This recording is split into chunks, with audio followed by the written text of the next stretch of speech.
Hello, let me show you how to use this DPVO, CEB DPVO. You have to install the add-on and you have to unpack the portable files.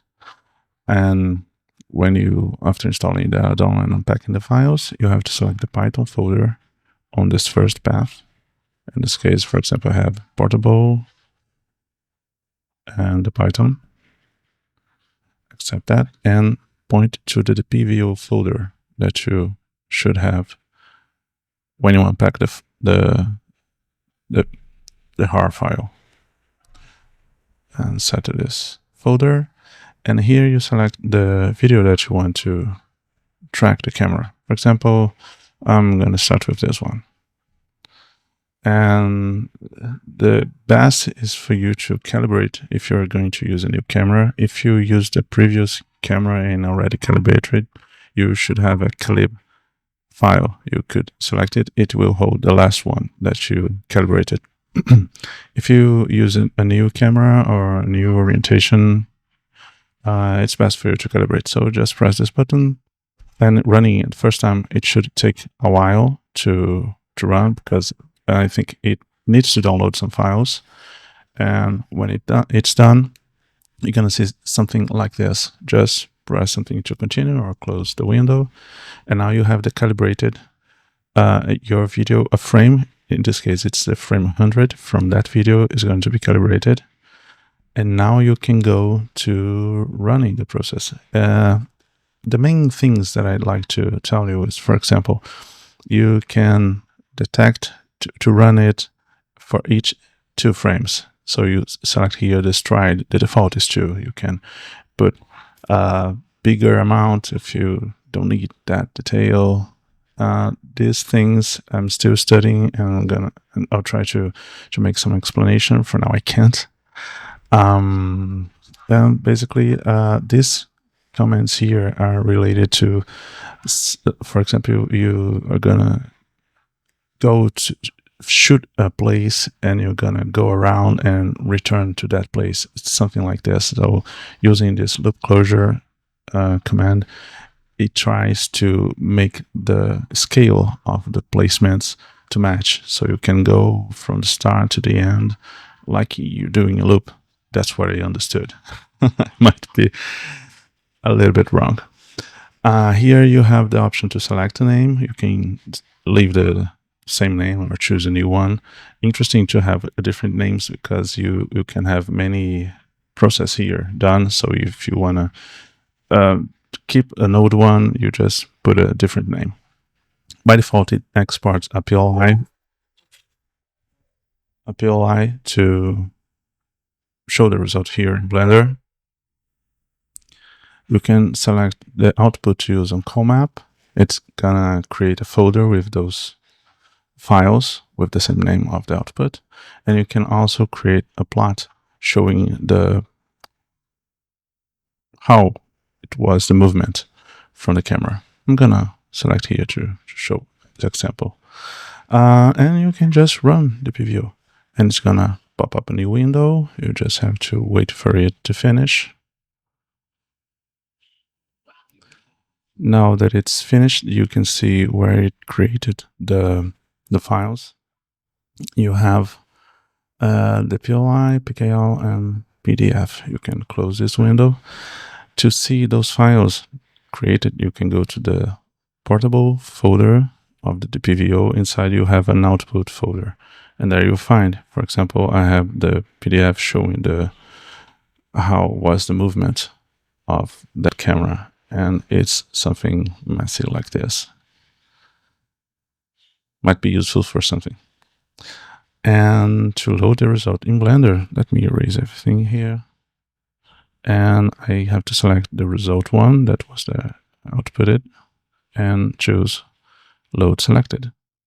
So it's going to load the camera movements and the PLI points. You can press 0 on numpad to see the camera. And if you'd like to compare with the original footage, you can open a new window here, select the video sequence, sequencer and preview. I prefer that. What I like to do is go to the first frame, and then I get the footage and drag on here. So you have, let me put side by side.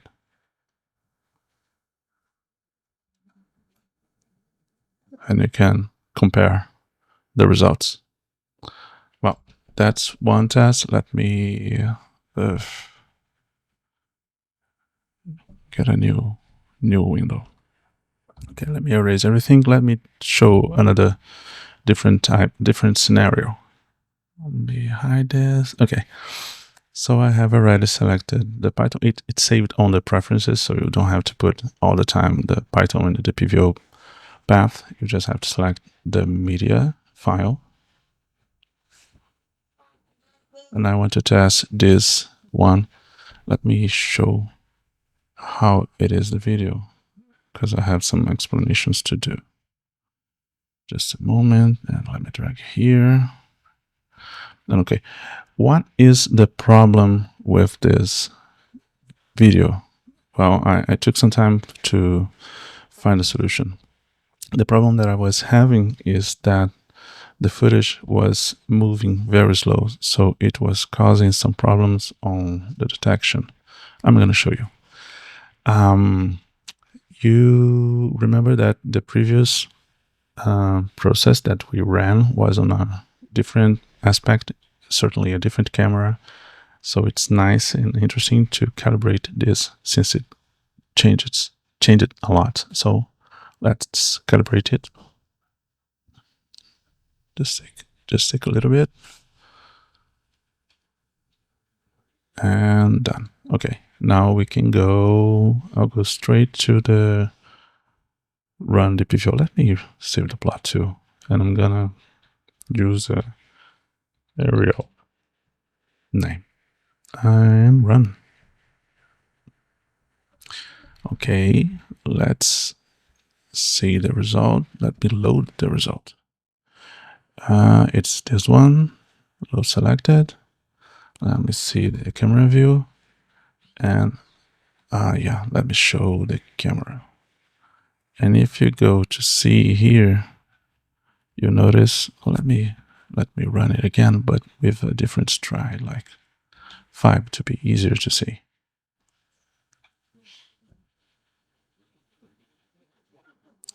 Okay, and let me delete everything and load it again. Camera view, let's select the camera. Now you see, let me play, go to the start and play. And you see that the camera halts and then suddenly it moves forward until we get to 200 frames and it starts moving nicely. So it took me a while to figure out a way to deal with this thing, and I figure out it makes sense to delete the other frames, but do it manually it sucks. So I created this button, the clear redundant keyframes. So after you press it, it will delete the other frames that are duplicated. And now you should have a smooth movement until the end. I think those covers the basic different scenarios. Oh yeah, let me show the PDF output. So it says it's doing like this movement. Might be useful for you too. Okay, so that's it. Hope you enjoyed it. Bye-bye.